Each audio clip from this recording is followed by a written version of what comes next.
Buen día a todos. Espero que se encuentren bien de salud. Les comento que en estos momentos daremos inicio a la siguiente presentación, la cual forma parte del programa de capacitación de forma virtual del Departamento de Enfermería 2021-7. Este es un tema que da continuidad a las presentaciones que hemos tenido para una reanimación cardiopulmonar exitosa. Me gustaría agradecer a los ponentes que anteceden este tema, los cuales nos han compartido de su tiempo y conocimiento en presentar sus ponencias, que son resumen de RCP básico por el licenciado Edgar Efrén Cruz, y el segundo tema fue actualizaciones del BLS 2020 por la licenciada Marbella Rivera Aguirre. En esta ocasión les presento el tema de electrocardiografía básica, presentado por la maestra Maribel Alavés Neria. Espero sea de su total agrado. Nos vemos al final de la presentación. Bye. Hola, buenas tardes. Mi nombre es Maribel Alavés Neria. Muchas gracias por la invitación. Muchas gracias a la licenciada Guadalupe Quintana por la invitación. Gracias a ustedes por permitirme estar con ustedes, compartir algo de lo que he aprendido y pues aprender más. El hecho de que esté aquí con ustedes, el preparar un tema, pues esto nos hace recordar y pues compartir con ustedes lo que nosotros hemos llevado a la práctica. Como objetivo de nuestra presentación, quiero presentarles un objetivo general que es obtener o actualizar los conocimientos básicos de la electrocardiografía aplicada en la práctica cotidiana de enfermería. Esto pues es con la finalidad de identificar alteraciones cardíacas en el usuario y colaborar con un diagnóstico y tratamiento oportuno. Dentro de los objetivos específicos es conocer la anatomía cardíaca, que es básica para poder adentrarnos al tema, realizar correctamente un electrocardiograma, conocer las bases para la interpretación del electrocardiograma, reconocer un electrocardiograma normal y sus componentes, calcular la frecuencia cardíaca con distintos métodos a partir de un electrocardiograma y reconocer las principales arritmias cardíacas. Pues vamos a iniciar con la anatomía y fisiología cardiovascular y debemos de tener presente sobre todo la función. Y la función principal del corazón sobre todo es de bombeo y de transporte. El corazón pues es una serie de tubos conectados a una bomba. ¿Qué quiere decir esto? Que los tubos, las venas, arterias, válvulas, ventrículos, aurículas están conectados a un sistema de bombeo que nos va a servir de transporte para que lleguen los nutrientes, el agua, los gases, etcétera, al resto del cuerpo y sobre todo nutran y oxigenen aquellos órganos que son de vital importancia, como es el cerebro, el propio corazón, el riñón, los pulmones, el hígado y demás. El sistema de válvulas y venas garantizan que la sangre fluya en un solo sentido y que dentro del corazón no haya mezclas. Esto quiere decir que las válvulas se abren y se cierran cuando es necesario para que así pues no haya una conjugación de sangre venosa con sangre arterial. Bueno, vamos a identificar el nombre de las venas y de las arterias.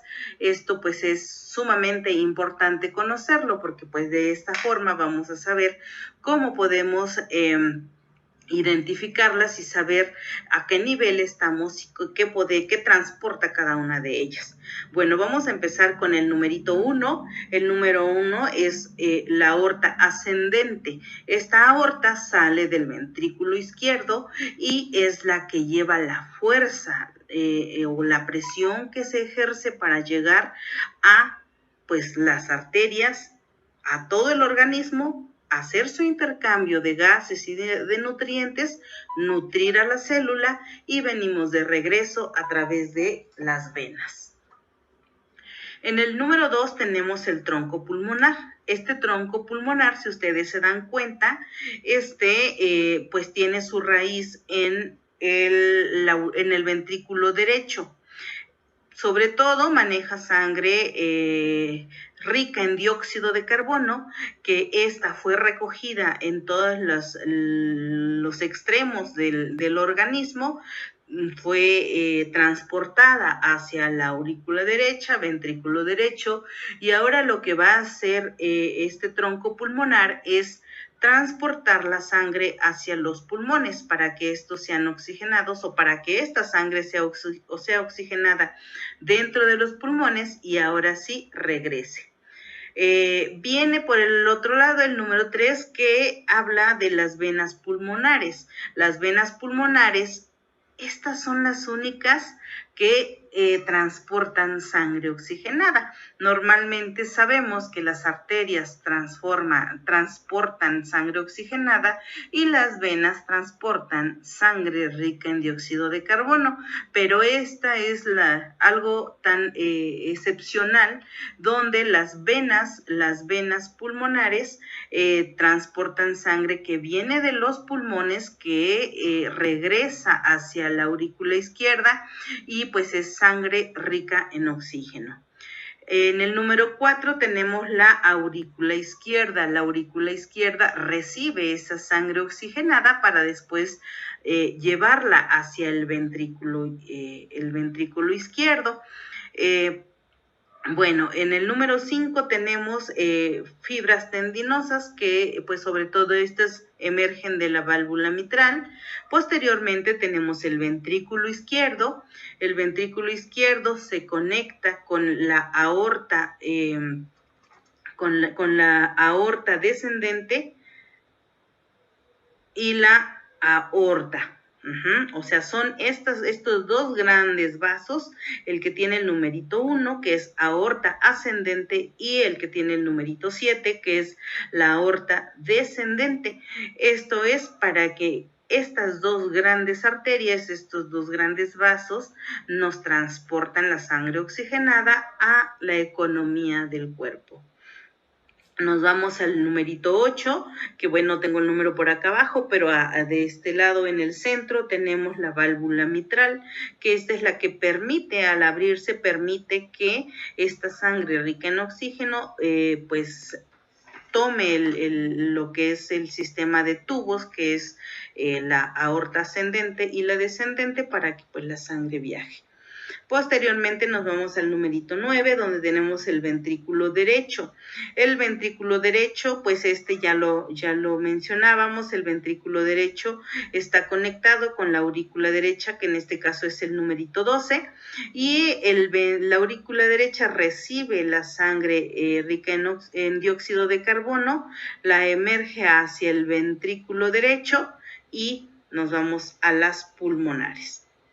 En el numerito 10 tenemos la vena cava inferior. Entonces esta es una vena, al igual que en el numerito 13, que es la vena cava superior, que estas pues sobre todo transportan sangre rica en dióxido de carbono.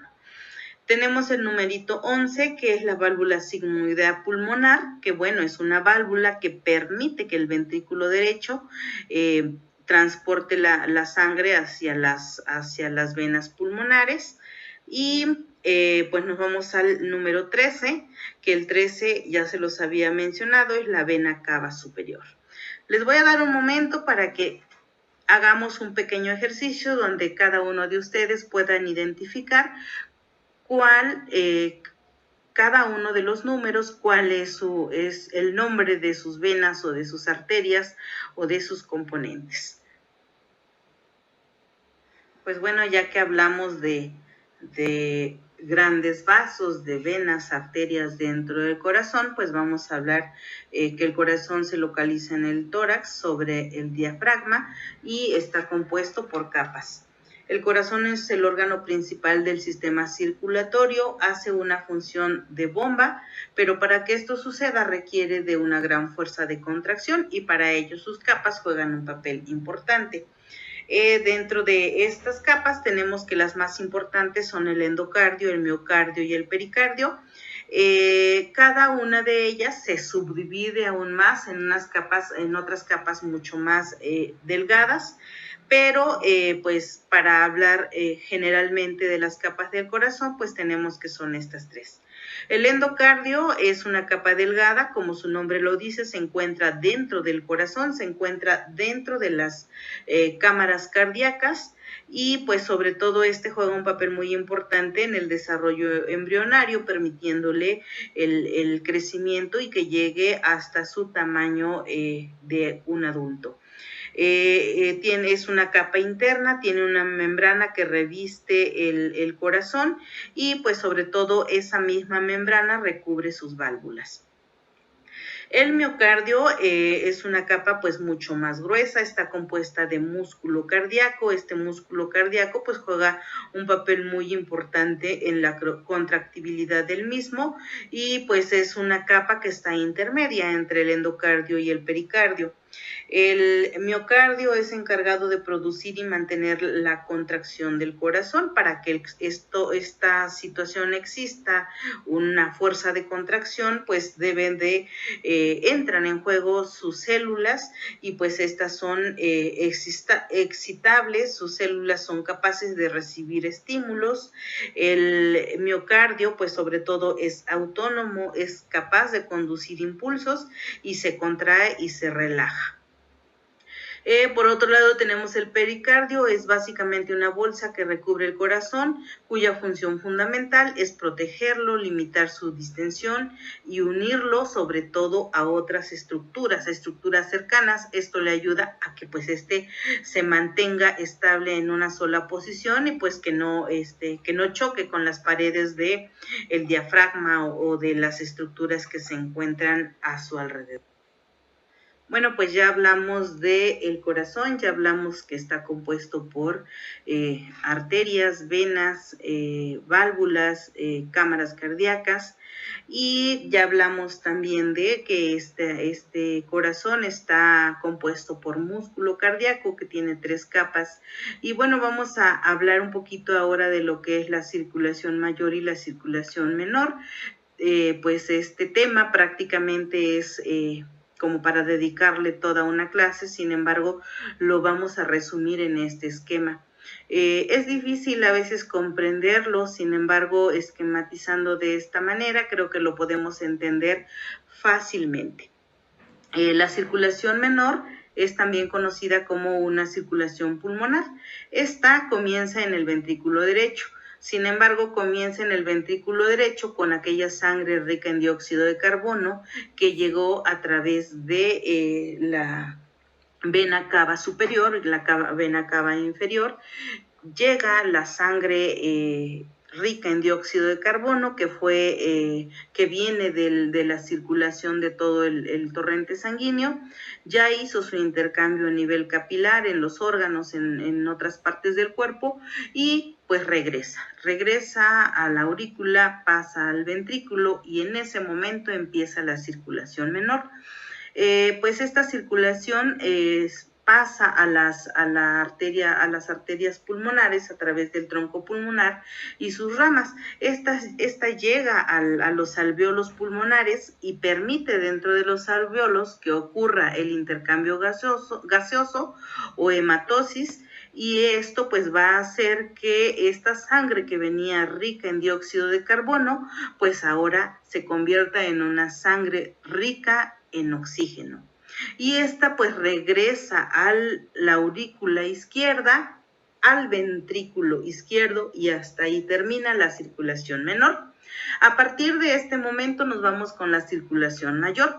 La circulación mayor comienza en el ventrículo izquierdo del corazón, sigue por la arteria aorta ascendente y la aorta descendente, y esta, a través de sus ramificaciones y la capilarización de sus ramas, se distribuye. Esta sangre se distribuye entregando la irrigación nutricia a todos sus tejidos corporales. Si vemos en esta imagen la parte inferior, por ahí vemos un hígado, un estómago, un intestino grueso. Por poner un ejemplo. Sin embargo, pues esta sangre que va rica en nutrientes y en oxígeno llega a todos los órganos, llega desde la uña del dedo del pie hasta el cabello. Entonces, esta en cada uno de sus capilares hace su intercambio, deja sangre rica en oxígeno y nutrientes para que las células a cada uno de los niveles se nutran, se oxigenen y a nivel capilar hace el intercambio. Deja sangre rica en oxígeno y nutrientes y recoge sangre rica en dióxido de carbono para llevarla y depositarla en la aurícula derecha, empezando así nuevamente la circulación menor, la cual pues inicia en el ventrículo derecho para que llegue al pulmón, se oxigene y nuevamente vuelva a pasar este ciclo. Entonces, en cada latido de nuestro corazón estamos resumiendo la circulación menor y la circulación mayor, que es sangre que se oxigena y que se va al resto de la economía. Bueno, para poder identificar o poder hablar de electrocardiografía, es importante conocer el sistema de conducción. Y el sistema de conducción pues viene desde donde se produce o se transmite el estímulo eléctrico que permite la contracción del corazón. Tenemos el nodo sinoauricular, el nodo auriculoventricular, que los podemos observar o esquematizar en la primera figura.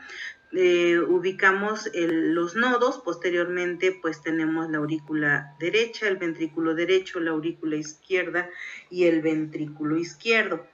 Si ya nos vamos a lo que es el segundo esquema, tenemos que sus principales elementos son el nodo sinusal, que es el que está en la parte posterior, en la parte superior, el nodo auriculoventricular, que es el que encontramos a la mitad, y posteriormente viene el haz de His, que tiene dos ramas, que es la rama derecha del haz de His y la rama izquierda del haz de His, y hasta la parte inferior tenemos el sistema de Purkinje.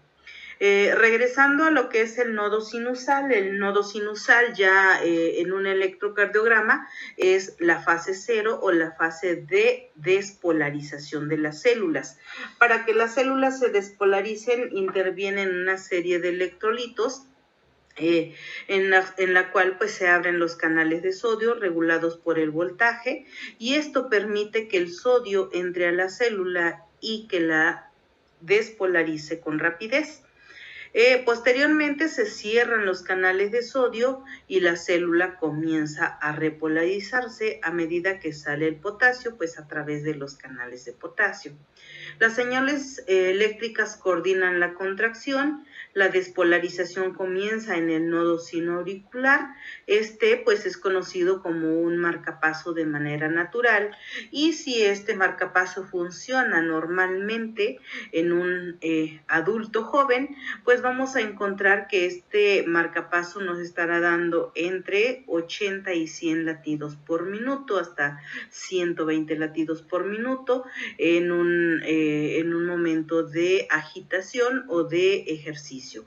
Sin embargo, si el impulso no se genera a este nivel y encontramos que el impulso se genera a nivel del nodo auriculoventricular, aquí ya nuestra frecuencia cardíaca va a ser mucho más baja. Vamos a encontrar pues latidos entre 60 a 80 latidos por minuto, y en caso de que no se genere el impulso en el nodo auriculoventricular y nos fuéramos hacia más abajo, ya sea en las ramas del haz de His o el sistema de Purkinje, estaríamos encontrando una frecuencia cardíaca entre 40 y hasta 25 latidos por minuto. Por supuesto que pues ya no encontramos un ritmo normal, que es lo que vamos a ver en un momento más. Continuando con el sistema de conducción, tenemos el nodo sinusal. El nodo sinusal es una estructura subepicárdica en forma de huso situada entre la vena cava superior y la aurícula derecha. Dentro de la misma aurícula derecha tenemos un propio sistema de conducción. Es importante mencionarlo porque, bueno, tenemos el nodo sinusal, tenemos el tracto internodular posterior, tenemos el tracto internodular medio, el tracto internodular anterior y tenemos el fascículo de Bechmann. El fascículo de Bechmann atraviesa desde el nodo sinusal, la aurícula derecha, la aurícula izquierda y pues a través de él pues va el impulso eléctrico. Tenemos el nodo auriculoventricular y posterior al nodo auriculoventricular nos encontramos con el haz de His y hasta el final en la parte inferior del corazón con las fibras de Purkinje. Es importante y es pues como muy necesario ubicar la anatomía del corazón y ubicar las ondas del electrocardiograma, las ondas de un electrocardiograma normal y la imagen de un corazón también normal, de un sistema de conducción normal, donde inicia el impulso en el nodo sinusal. Si nosotros estamos observando una onda P en el trazo de electrocardiografía, quiere decir que esa onda P, precedida de un QRS, quiere decir que estamos hablando de un ritmo sinusal normal. Entonces, si ubicamos las dos imágenes, vemos nuestra imagen del electrocardiograma con nuestra imagen del corazón, pues nuestra onda P es nuestro nodo sinusal. Entonces quiere decir que el impulso se generó correctamente en el nodo sinusal. Es sumamente importante conocer un trazo de electrocardiografía normal para que posterior a ello podamos identificar aquello que no es normal. Si nosotros tenemos bien identificado que en el nodo sinusal se emite la primera onda, esa onda P, que nos habla de despolarización, entonces vamos a identificar perfectamente nuestro electrocardiograma. Tenemos también que las ondas de electrocardiograma reflejan despolarización y repolarización de aurículas y de ventrículos. Hay dos componentes principales del electrocardiograma que se llaman ondas y que se llaman segmentos. Aquí vamos a empezar ya a esquematizar lo que es una conducción eléctrica a través de un papel o de un trazo de electrocardiograma. Las ondas son partes del trazo que ascienden y descienden, son aquellas partes, si imaginamos una línea isoeléctrica, aquellas ondas son las que suben y bajan. Y por otro lado tenemos los segmentos son secciones de línea basal que va entre dos ondas. Dentro de las ondas y los segmentos tenemos los intervalos, que los intervalos son combinaciones de ondas y de segmentos. Pues después de haber visto en dónde se genera la onda P del electrocardiograma, pues nos vamos a ir al nodo auriculoventricular. Este esquema en esta diapositiva pues es perfecto. Estamos viendo un trazo del electrocardiograma, que es un trazo normal con una onda P que precede de un QRS, posteriormente un segmento ST y una onda T. El nodo auriculoventricular, su principal función es transmitir los estímulos de las aurículas a los ventrículos, ya que es la única conexión entre ambas estructuras. El nodo auriculoventricular realiza otras funciones importantes como es retrasar el impulso cardíaco, separando la sístole auricular y la ventricular, y limita la cantidad de estímulos que llegan a los ventrículos, evitando así las arritmias cardíacas o arritmias auriculares. Bueno, pues ya vimos nuestro corazón dentro de sus cámaras, de sus vasos, ya vimos desde dónde se inicia el impulso eléctrico y pues ahora vamos a ver ese impulso reflejado en un papel. Debemos de tener muy presente en un electrocardiograma normal que pues vamos a iniciar con la despolarización auricular, que esta la vamos a ubicar en la onda P, la despolarización ventricular, que la vamos a encontrar en el QRS, y posterior a esto viene la repolarización ventricular, que la vamos a encontrar en la onda T.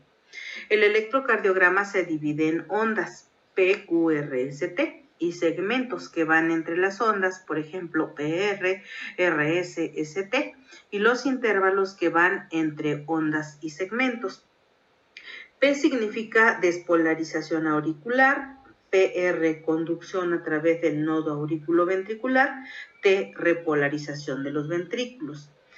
¿Qué es un ciclo cardíaco? Una contracción, una relajación. Y así nos vamos. Concluimos un ciclo cardíaco, iniciamos otro. Contracción, relajación, contracción, relajación. En el momento que despolariza, el músculo cardíaco se contrae. En el momento que repolariza, este se relaja. La frecuencia cardíaca es controlada por el nervio simpático y el nervio parasimpático. El nervio parasimpático, enlentece la frecuencia cardíaca y el nervio simpático, la acelera. Como es un trabajo entre ambos nervios, por eso llevan un ritmo. Uno de ellos da el que vaya lento, pero el otro pues lo acelera. Entonces tratan de llevar un ritmo, por eso hablamos de un ritmo cardíaco normal o de un electrocardiograma normal. El ancho QRS no debe de ser mayor a 2.5 cuadritos, que esto significa no mayor a 10 milisegundos, y la onda T es positiva. Esta onda T siempre la vamos a ubicar positiva en todas las derivaciones, a excepción de la ABR. En esta diapositiva vamos a ver un evento eléctrico del ciclo cardíaco, o sea, vamos a ver un ciclo cardíaco total desde el inicio de la onda P hasta que terminamos en la onda T para nuevamente iniciar en una onda P. Nos vamos desde la imagen superior, donde inicia con pues la despolarización en la onda P. Tenemos ahí que interviene el nodo sinusal. Posteriormente abarca las dos aurículas, porque acuérdense que tenemos conducción eléctrica a nivel de las dos aurículas. Posteriormente viene el segmento PQ o PR, y pues esta es una conducción a través del nodo AB y el haz AB. Esto pues nos va a llevar a que haya una relajación ventricular y una contracción auricular. Aquí pues se genera ya completamente la onda P e iniciamos con el PQRS. Y nos vamos hacia la repolarización auricular y despolarización ventricular. Vamos a observar ya la generación de la onda P, QRS completas. Posteriormente nos vamos a ir a la contracción ventricular, y en el momento que empieza la contracción ventricular, hace que los ventrículos expulsen la sangre que contienen dentro de la cámara cardíaca, y pues se genera ahora la repolarización en una onda T. Y aquí concluimos con un evento eléctrico del ciclo cardíaco total, desde la onda P hasta la onda T, para iniciar nuevamente en una onda P. El electrocardiograma es una conjugación de 12 derivaciones. Sin embargo, las vemos de manera separada porque cada una de las derivaciones, como ya les había dicho, muestra la cara del corazón que queremos ver. Y por eso, cada una de las derivaciones, ya en un nivel avanzado de la lectura del electrocardiograma, se pueden ver ciertas especificaciones de cada cara del corazón, depende a la derivación que estemos observando o analizando. Debemos de tener en cuenta el triángulo de Beethoven, en el cual tenemos derivaciones positivas, derivaciones negativas, y pues que se genera un triángulo imaginario. Esto es muy importante, sobre todo cuando nosotros realizamos los electrocardiogramas, porque ahorita les voy a decir la colocación correcta de los electrodos y de las derivaciones para poder realizar, o más bien para poder observar todas las caras del músculo cardíaco. Sin embargo, hay momentos en los que no se puede realizar exactamente colocar exactamente las derivaciones en donde nosotros quisiéramos. ¿Por qué?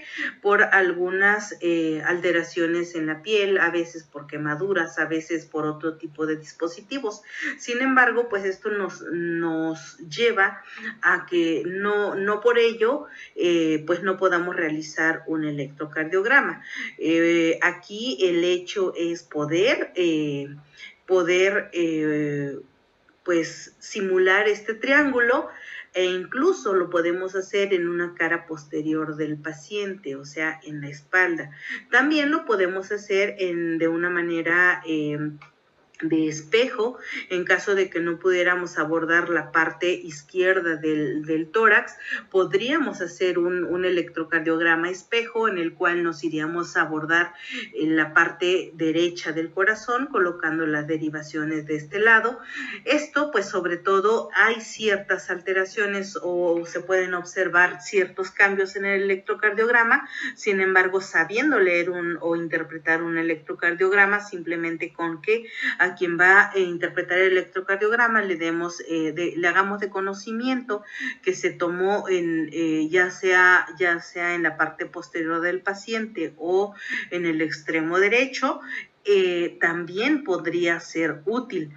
Además, tenemos otra forma de también colocar algunas de las derivaciones para poder obtener una imagen como tal se requiere, o también depende de qué parte exacta del electrocardiograma se quiera analizar. Tenemos derivaciones unipolares ampliadas de extensión, que estas pues son las que son externas, que estas sobre todo van en el brazo derecho, que es ABR, esta derivación es positiva. Tenemos la derivación ABL, que va en el brazo izquierdo, también siendo positiva, y ABF, que va en la pierna izquierda. Esto pues nos está simulando un triángulo. Tenemos derivaciones bipolares, que estas sobre todo pues van en las extremidades, y pues estaríamos hablando de la derivación 1, que pues nos habla de la terminal brazo derecho, que es negativo el brazo derecho y positivo el brazo izquierdo. Tenemos la derivación 2, donde nos habla que es negativo el brazo derecho y positiva la pierna izquierda. La derivación 3, que va a estar dada por la negatividad del brazo izquierdo y la positividad del brazo derecho. Después de estas derivaciones unipolares y bipolares, tenemos las derivaciones precordiales, y las derivaciones precordiales pues van desde la B1, B2, B3, B4, B5 y B6.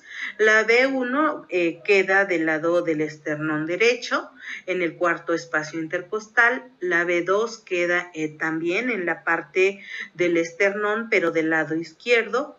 Posteriormente nos vamos a la B3, que es izquierdo, del lado del esternón izquierdo. La B4, que va en la línea media clavicular, en el quinto espacio intercostal. La B5, que va en el lado izquierdo, después de la B4, y tenemos la B6, que va en la línea media axilar. Esta parte que les mostraba de manera separada, ahora se las muestro en un trazo electrocardiográfico, pues en un solo papel, en una sola línea. Y bueno, la interpretación del electrocardiograma es una representación de un conjunto de 12 derivaciones. Y aquí vamos a ver diferencia en cada una de las derivaciones, pero esta nos va a dar información global de la actividad eléctrica cardíaca, con énfasis en cada una de sus caras. Y pues se analizan en conjunto, considerando siempre el estado clínico del paciente. Y bueno, pues tenemos que el primer electrocardiograma humano se registró en 1887.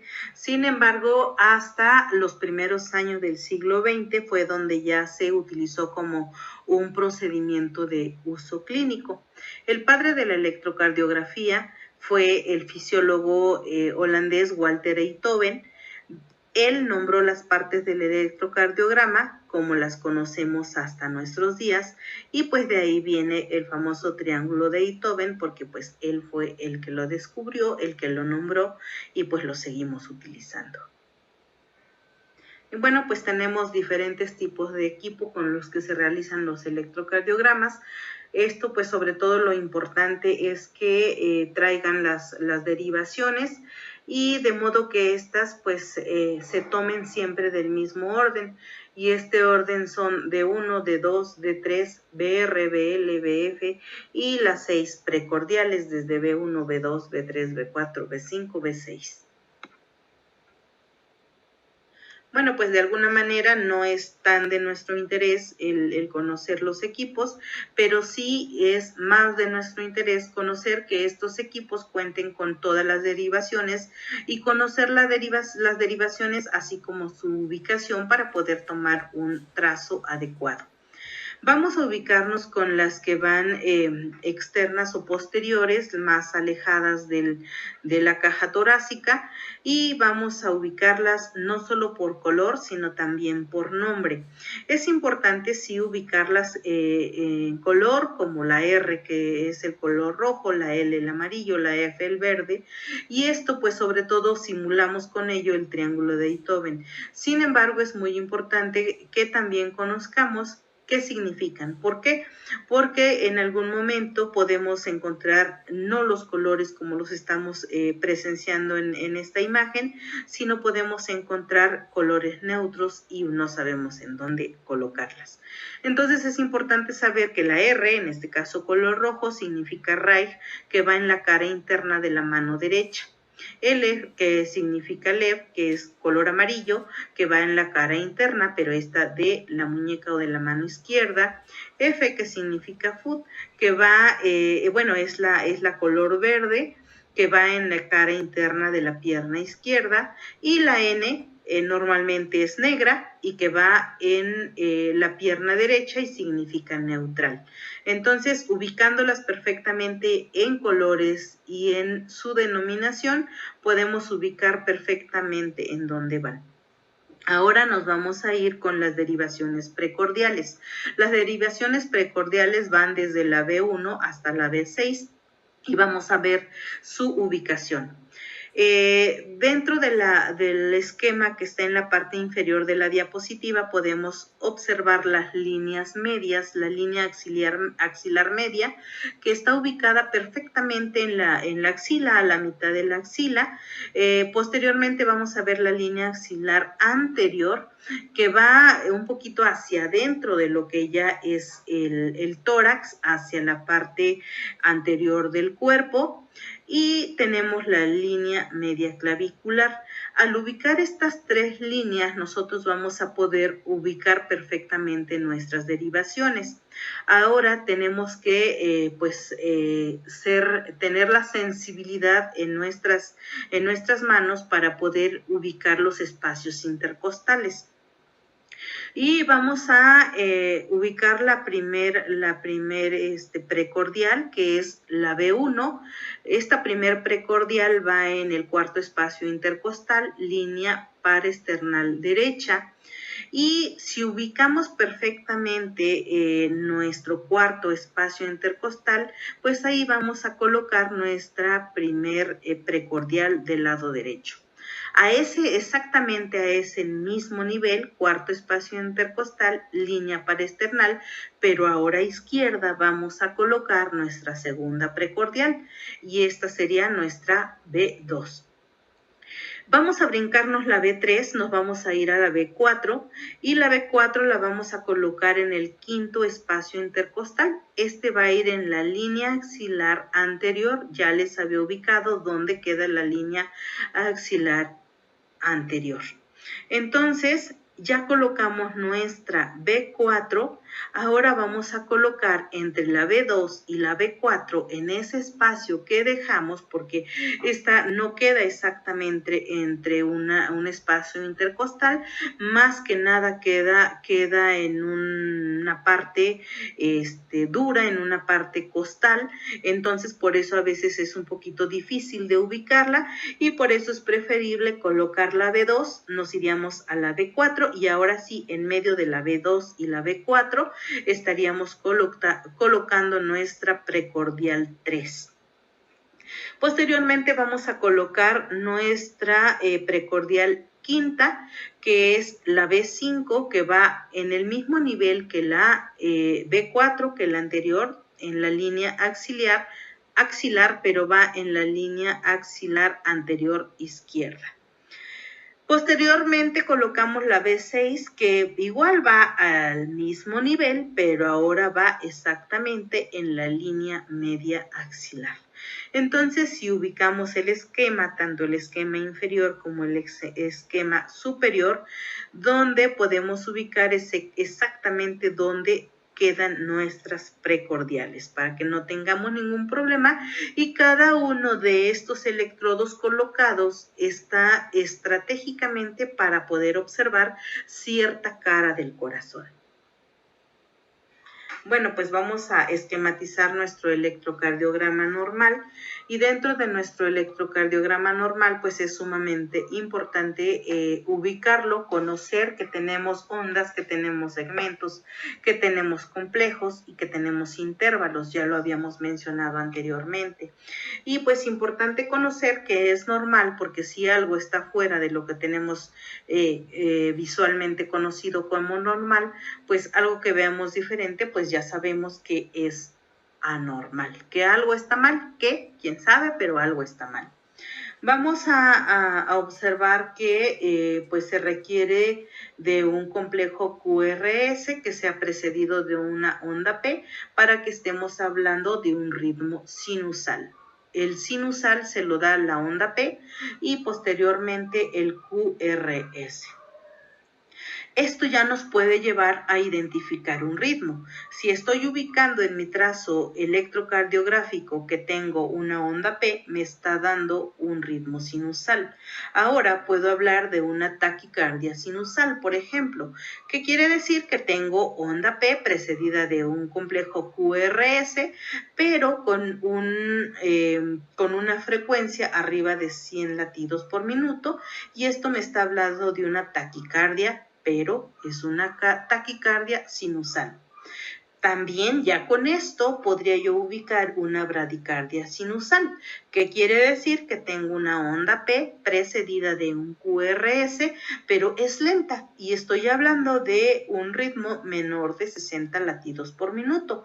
También estoy hablando ya de un ritmo que estoy ubicando en mi electrocardiograma.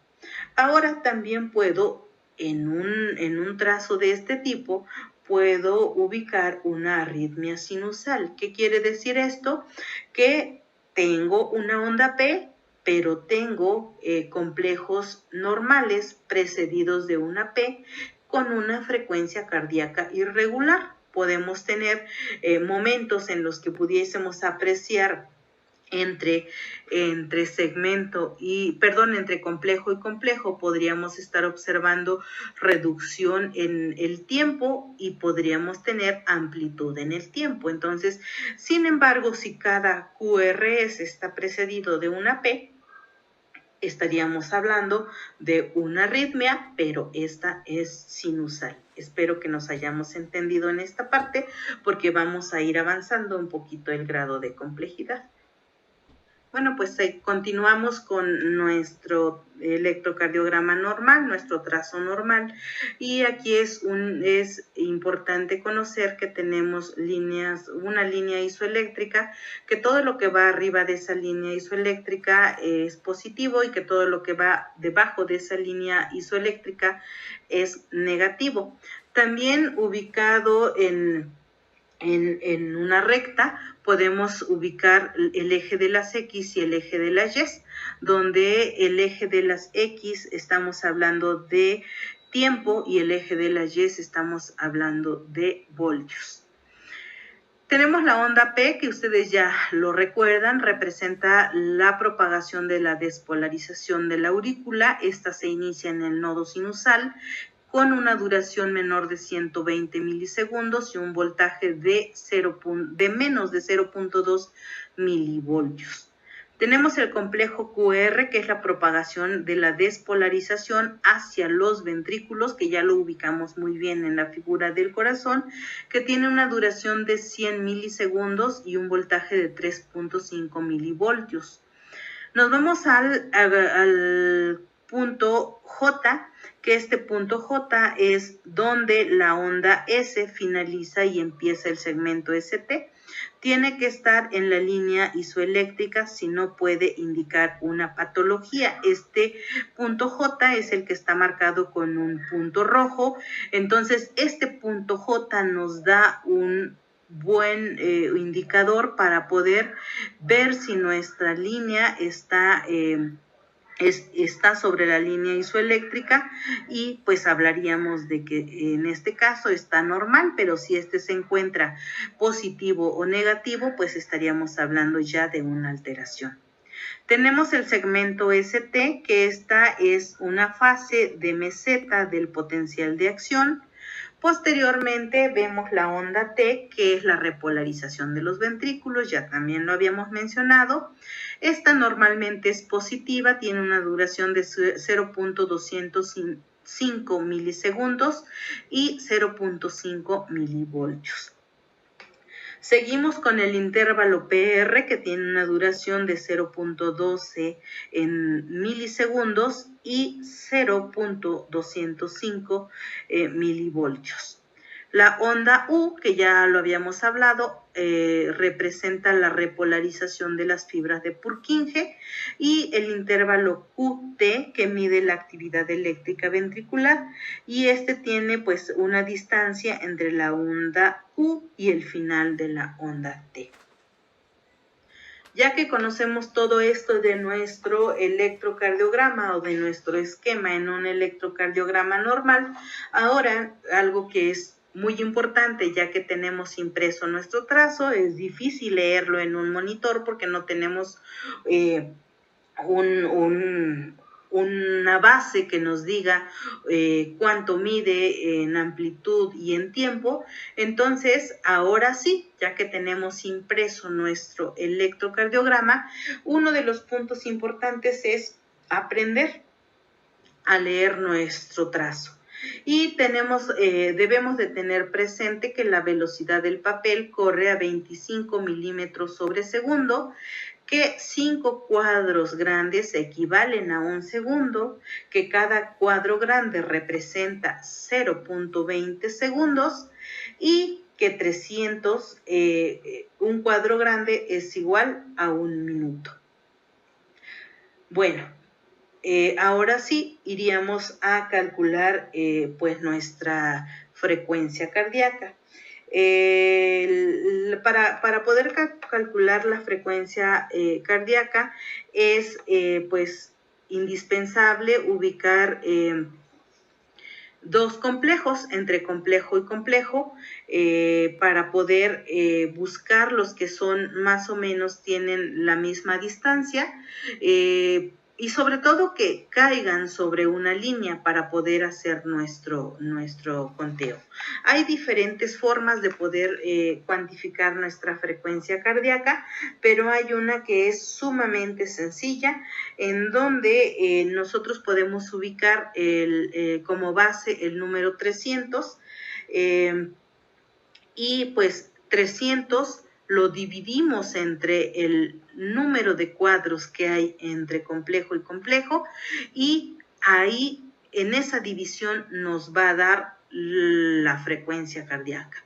Si estoy hablando que entre un complejo y otro complejo encuentro 10 cuadros, estaré yo dividiendo 300 entre 10 y me estaría dando una frecuencia cardíaca de 30 latidos por minuto. No así si divido 300 entre 3, si pensamos que existen 3 cuadros grandes entre complejo y complejo, voy a dividir 300 entre 3 y esto me va a llevar a una frecuencia cardíaca de 100 latidos por minuto. Entonces, esta es una forma sumamente fácil de poder realizar o cuantificar la frecuencia cardíaca. Si ubicamos en esta imagen, ubicaríamos el primer complejo que tenemos de nuestra imagen, tenemos 1, 2, 3, 4 cuadros grandes. Si dividimos 300 entre 4 nos da un valor de 75 latidos por minuto. Esto si lo hacemos con la división de 300 entre el número de cuadros. Ahora, por otro lado, podemos ubicar y darles un número o una cifra a cada uno de los cuadros. Esto significa que cada cuadro grande lleva o realiza 300 latidos por minuto. Así es que si ubicáramos un complejo en la línea del primer cuadro y nos fuéramos a un segundo complejo en la segunda línea, pues estaríamos hablando de una frecuencia cardíaca de 300, una taquicardia que pues casi imperceptible o que no la pudiéramos visualizar. Entonces, esta es otra forma de poder realizar o cuantificar la frecuencia cardíaca, ubicando nuestro primer cuadro, el cual le daríamos un valor de 300, el segundo cuadro un valor de 150, el tercer cuadro un valor de 100 y el cuarto cuadro un valor de 75. En este caso estamos ubicando un cuarto cuadro, que son 4, y nos está dando exactamente lo mismo que haber dividido 300 entre 4. Entonces, esta es una forma muy sencilla de poder realizar o cuantificar nuestra frecuencia cardíaca a través de un trazo de electrocardiograma.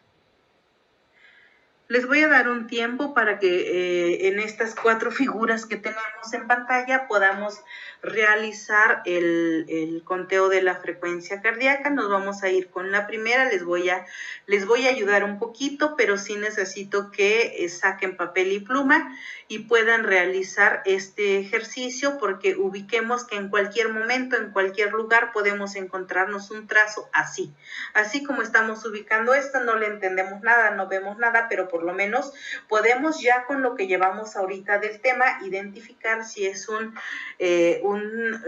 trazo sinusal. ¿Por qué? Porque vemos que tenemos una onda P que precede de un complejo QRS.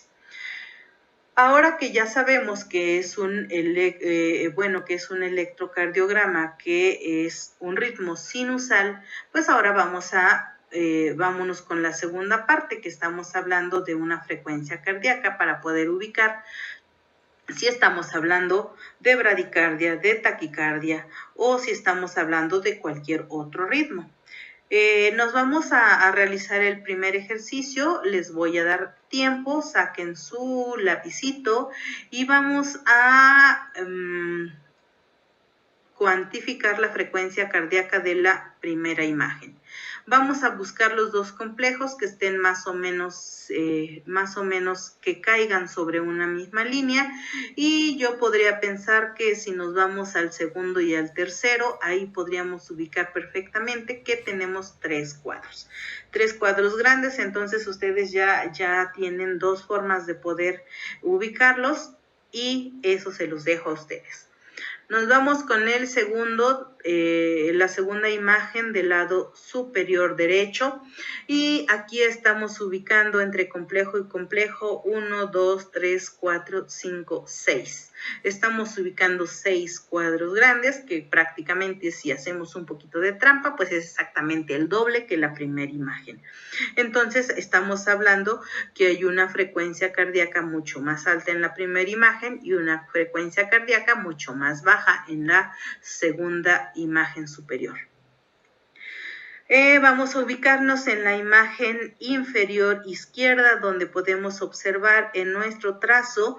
Vamos a ubicar también los complejos que caigan muy similares sobre la línea, y por aquí tenemos el tercero y el cuarto. Entre el tercero y el cuarto también estaríamos observando dos cuadros grandes, pues a lo mejor 2.2 cuadros grandes. Entonces todavía podemos ser más específicos para no irnos en números completos, y si nos vamos exactamente en las mediciones entre cuadro grande y cuadro chico, podemos ubicar perfectamente nuestra frecuencia cardíaca. Bueno, esa les toca calcularla a ustedes. Vámonos a nuestra última imagen, y en esta última imagen estamos hablando de 1, 2, 3, 4, 5, 6, 7.2 cuadros. Entonces podemos pues ubicarlo en nuestra división, y pues si dividimos 300 entre 7, pues ya les di la respuesta. Bueno, pues esperemos que ya tengan las respuestas, se las voy a dar para que comprueben si acertaron o si pudieron realizar su ejercicio. Y en la primer imagen estamos observando que tenemos una frecuencia cardíaca de 100 latidos por minuto. Entonces, si hacemos la división de 300 entre 100, pues nos está dando, 300 entre 3 nos está dando una frecuencia cardíaca de 100. Pero también si nos vamos a medir 300, 150, el que sigue es 100, entonces nos sale exactamente lo mismo, 100 latidos por minuto.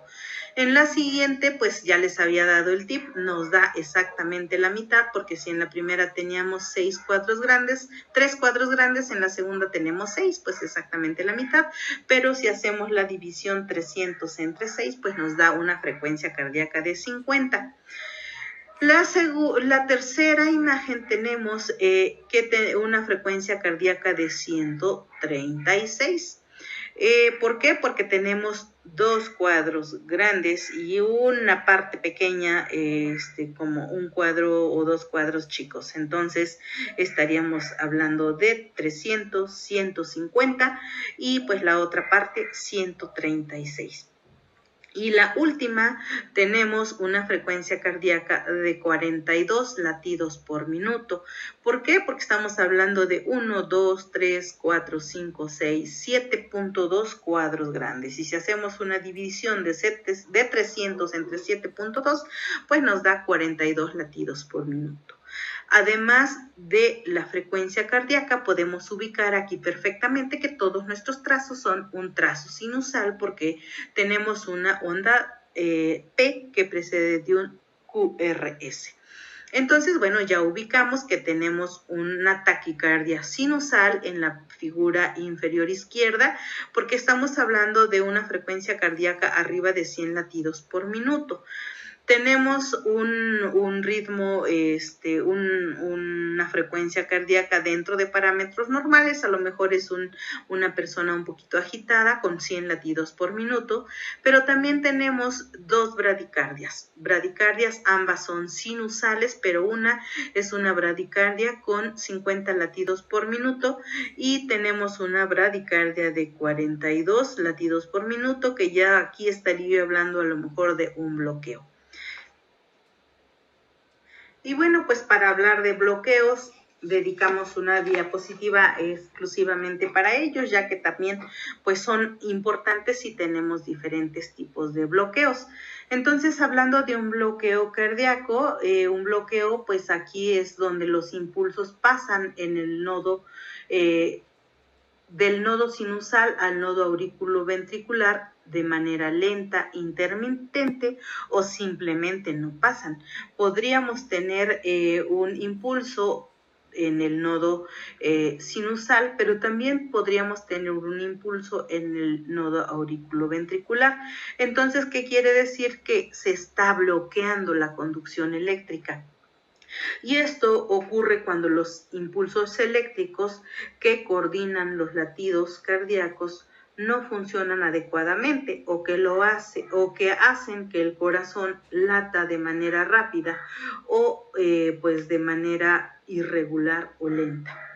Tenemos pues diferentes tipos de bloqueo. El bloqueo cardíaco completo está alterada la conducción de las señales eléctricas de las aurículas a los ventrículos a través del nódulo ventricular, el nódulo sinusal dispara a su frecuencia y el nódulo auriculoventricular podría disparar también a su frecuencia. En la primera imagen tenemos una prolongación del intervalo PR. Si vemos aquí los PR están muy separados, tenemos 1, 2, 3, 4, 5 cuadros grandes. Entonces, si recordamos nuestra frecuencia cardíaca, pues estaríamos hablando de 5 cuadros grandes, 300 entre 5, pues estaríamos hablando de un poquito más de 50 latidos por minuto. Sin embargo, aquí pues nuestro intervalo, y aquí es donde viene la parte importante del intervalo PR. La P está muy lejos del QRS. Entonces, aquí nos está hablando de que está existiendo un bloqueo. Recuerden que hablábamos de la onda P que precedía un QRS. En este momento estamos viendo que este PR es mayor a 0.2 segundos en tiempo y estamos hablando que es mayor a 5 cuadros pequeños, y pues esto nos habla de un bloqueo, que la P está conduciendo pero no precede inmediatamente de un complejo QRS. Tenemos 3 tipos de bloqueos, que es el bloqueo de primer grado, de segundo grado y de tercer grado, o un bloqueo que pues prácticamente ya no se puede identificar. El bloqueo de primer grado es el retraso del nodo auriculoventricular. Este ocasiona la prolongación del intervalo PR hasta que haya o puede haber pérdida de un complejo QRS. ¿Qué quiere decir esto? Que podemos tener 2 ondas P juntas y posterior un QRS. Podría existir ese QRS entre esas 2 P's, pero no alcanza a ser perceptible. Puede verse o podría estar de manera isoeléctrica, pero no lo estamos viendo de una forma positiva, como ya habíamos acordado, que ese QRS debe de ser positivo. Tenemos el bloqueo de segundo grado, que es la pérdida repentina de la conducción del auricular al ventrículo sin tener prolongación del intervalo PR. O sea que quiere decir que SP al R están más o menos a la misma distancia, pero estamos perdiendo un QRS. Entonces esto nos podría llevar a un bloqueo de segundo grado. Y pues la falta completa de la conducción entre una aurícula y un ventrículo, pues esto nos estaría llevando a un bloqueo de tercer grado. Y bueno, por otro lado, pues también tenemos que clasificar nuestras arritmias. ¿Qué quiere decir? Pues esto que no lleva un ritmo. Ya vimos nuestro trazo, y en este caso nuestro trazo pues no va a llevar un ritmo. Sí debemos de ubicar perfectamente en dónde se está generando el impulso eléctrico. Recuerden que tenemos muy claro que para que sea un ritmo normal o un ritmo sinusal, el impulso se debe de generar en el nodo auricular, y este pasa al aurículo ventricular, a las de His y a las fibras de Purkinje. Entonces, pues aquí es muy necesario saber dónde se está originando el impulso para saber si nuestra arritmia es de manera supraventricular o es de manera ventricular. Ya lo habíamos visto, supraventricular arriba de los ventrículos, ventriculares abajo, y esto puede ir desde las de His y las fibras de Purkinje. Pues también nuestra arritmia nos va a decir mucho la frecuencia cardíaca, y esto nos va a dar el apellido de la arritmia. Si es taquiarritmia taquiarritmia o bradiarritmia. Las taquicardias hablan de una frecuencia cardíaca arriba de 100 latidos por minuto y las bradicardias una frecuencia cardíaca abajo de 60 latidos por minuto.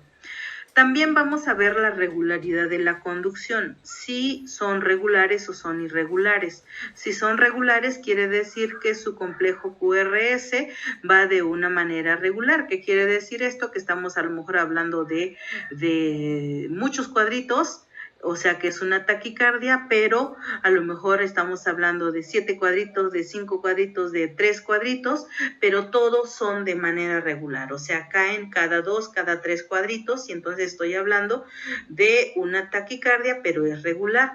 Pero si estuviese hablando de algo que es irregular, quiere decir que en un momento está cayendo el complejo QRS, está cayendo cada 3, cada 5, cada 7, cada 2. Entonces, esto pues nos va a llevar un ritmo cardíaco irregular.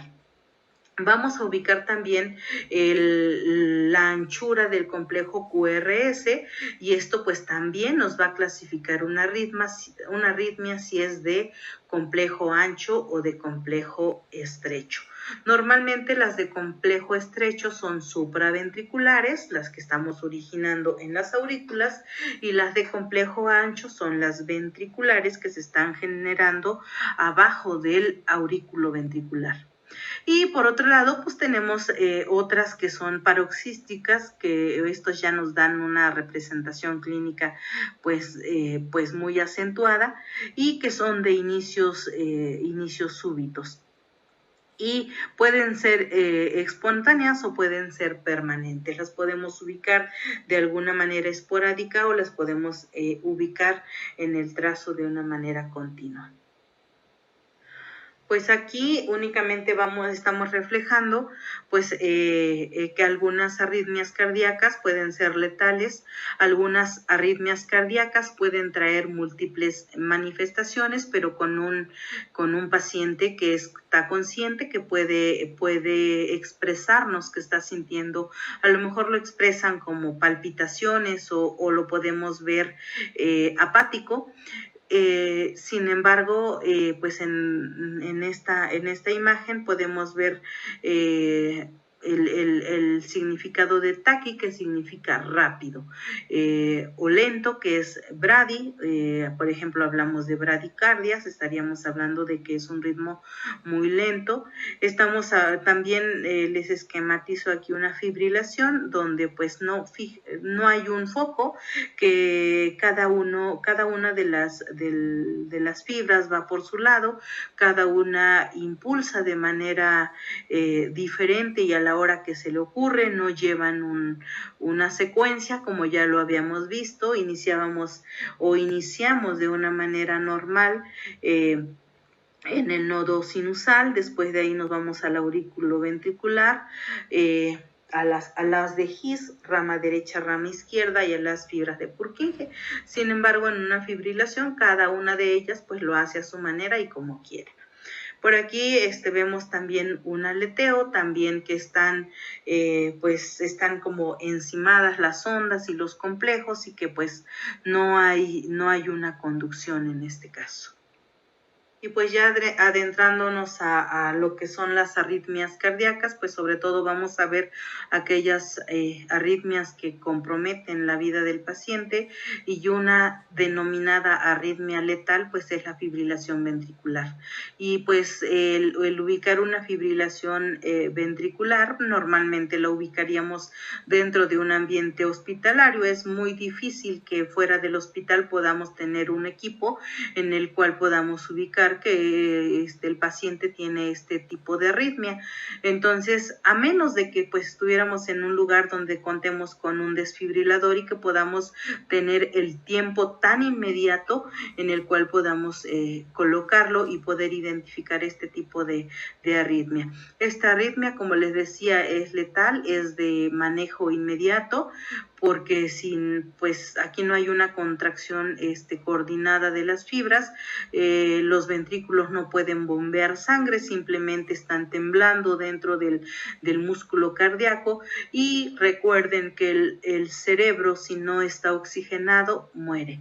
Entonces podemos pues es sumamente necesario iniciar maniobras o el tratamiento en el primer minuto, porque pues sabemos que 2 minutos sin un buen aporte de oxígeno y de calorías en nuestro cerebro, pues esto nos va a llevar a pues daños irreversibles a lo largo, y pues ya no se le podría ofrecer una calidad de vida adecuada a este. Por otro lado, tenemos pues una serie de arritmias, las cuales pues vamos a ubicar. La primera imagen de las 6 que tenemos, en el extremo superior izquierdo tenemos una taquicardia ventricular. Quiero regresarme un poquito a la diapositiva anterior, en donde hablábamos de una fibrilación ventricular. Quiero hacerles mención, aunque sé que ustedes ya lo saben, que estos 2 tipos de ritmos son desfibrilables: la taquicardia ventricular y la fibrilación ventricular. Entonces, el ubicar cualquiera de estos 2 ritmos, de inmediato vamos a hacer uso de nuestro desfibrilador. Posterior a ello nos vamos a la imagen que tenemos, la segunda imagen del lado superior derecho, y pues aquí, si ustedes se dan cuenta, tenemos una onda P precedida de un QRS, ubicamos una T, posteriormente tenemos una P, y en esa P no precede un complejo QRS. Posiblemente ese complejo esté escondido en la línea isoeléctrica, pero esto nos está bloqueando. Entonces, aquí estaríamos hablando de un bloqueo. ¿Qué quiere decir esto? De hecho, si ubicamos, aquí tenemos 3 P's. Tenemos una P, precede un complejo QRS, tenemos otra P, se esconde el QRS, tenemos otra P, se esconde el QRS y vuelve a retomar el ritmo. Entonces aquí estamos hablando de un bloqueo auriculoventricular. En la tercera imagen estamos hablando, en la imagen del medio del lado izquierdo, estamos hablando de una línea, pues una línea isoeléctrica o un trazo, pues sí, un trazo isoeléctrico, un trazo en el cual pues estamos denotando asistolia. Quiere decir que aquí ya no hay nada, que aquí pues ya nuestro paciente no conduce. A veces podemos encontrarnos esta línea porque está despegado algún electrodo, entonces es sumamente importante checar que nuestros electrodos estén bien colocados para que no vayamos a pensar que nuestro paciente ya no vive y pues resulta que era un electrodo mal colocado.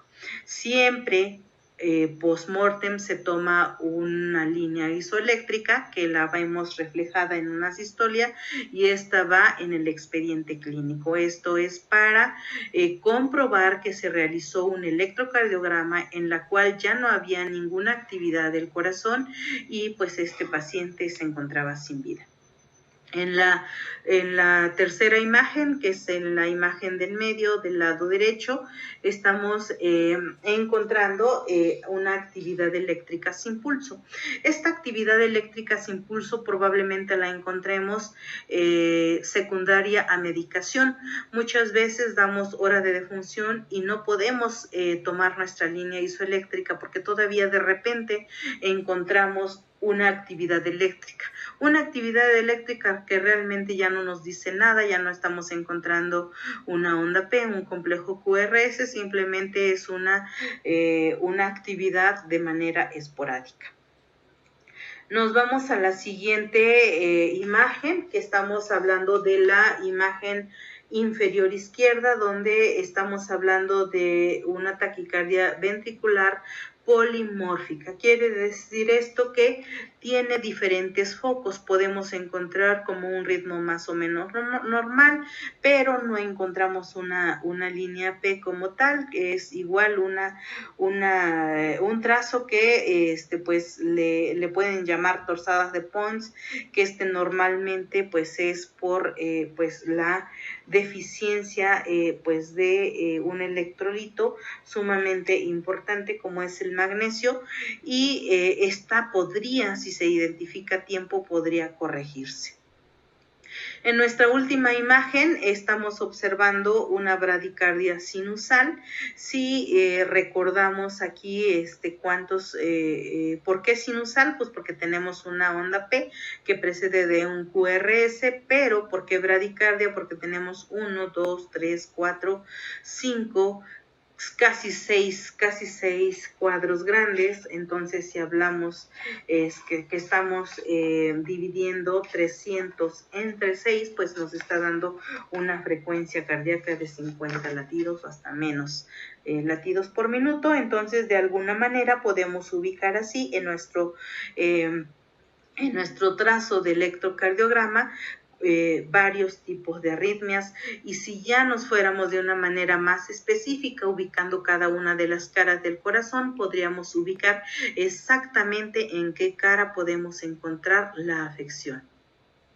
Y bueno, pues ya para concluir, de alguna manera les hablé de lo que es un marcapasos, natural.